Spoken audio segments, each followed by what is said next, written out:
right, guys. Tuesday. Welcome back, everybody. Here we are again. Another episode of How To Tuesday. This week we are on episode 6 of the Phish Threat series. This week we're going to focus on the overall reporting capabilities inside Sophos Phish Threat.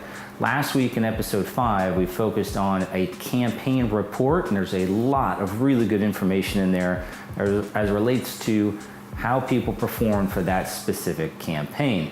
This week we're going to talk about the overall reporting inside Sophos Phish Threat. Slightly different reporting, but equally as valuable. These are going to be reports such as who were the repeat offenders in the last 30 days, or who are the folks who have not done their training over the last 90 days. Those are the types of reports that we do also capture inside Sophos Phish Threat, and Brandon's going to show you some of those right now. All right, guys, so for reporting, we go into the report section here. Now there's two main sections. There's user behavior and the actual training. If we go into, well, first off, we have a few different sections here. So we have all enrolled, caught users, repeat, threat reporters, failed to report threats, enter credentials, and open attachments.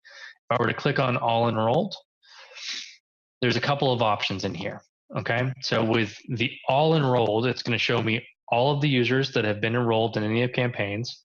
It's gonna show me how many times they were caught, how many times they reported the threat, what campaigns they were applied against, last time they were targeted, last time they were caught, last time they reported.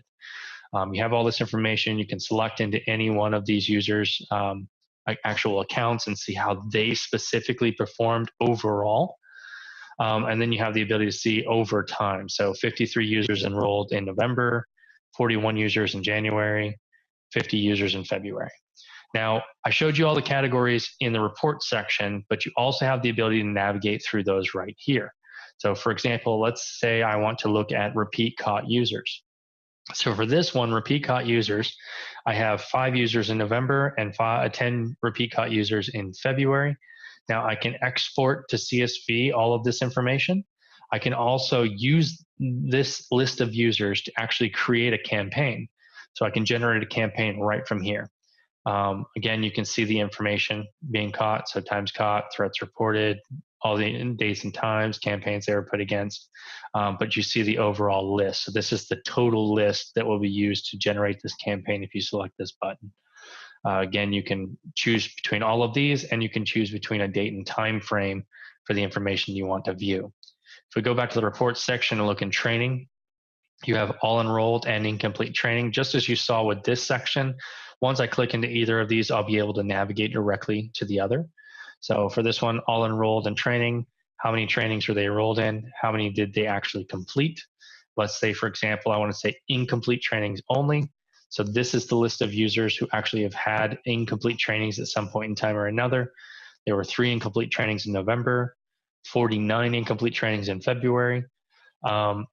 Again, you can generate a campaign off this information. You can export to CSV, pull anything that you want to see in combination with any of the reporting that you have in the specific campaigns themselves. So overall reports, as you guys can see, overall reports are slightly different than the campaign reports that we reviewed last week in episode 5. But I would argue that the information contained inside these overall reports is equally as valuable. Thank you all for watching this 6-part series of Sophos Phish Threat. Hopefully you found it interesting, hopefully you found it informative, and hopefully you learned something new about this product that we have at Sophos.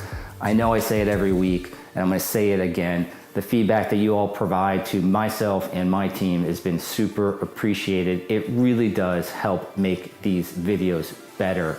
So thank you for all of the feedback. It's been huge. It's been huge, fantastic. We're super excited. We've got another series in store for you all. It's going to be a couple weeks before we can get to that series. So in the meantime, we're actually going to go back and revisit some of the other products in Sophos Central. I think we're going to turn our attention to the servers next. There's some interesting features and functionality that we've rolled out for that product that you might not be aware of. So we want to make sure that we review it with everyone as well. I don't think there's anything else that we wanted to cover this week with everybody. Thank you for watching this series. Thank you for supporting us in this endeavor. It really does mean a lot. Have a great week, everyone. We will see you again on our next How To Tuesday.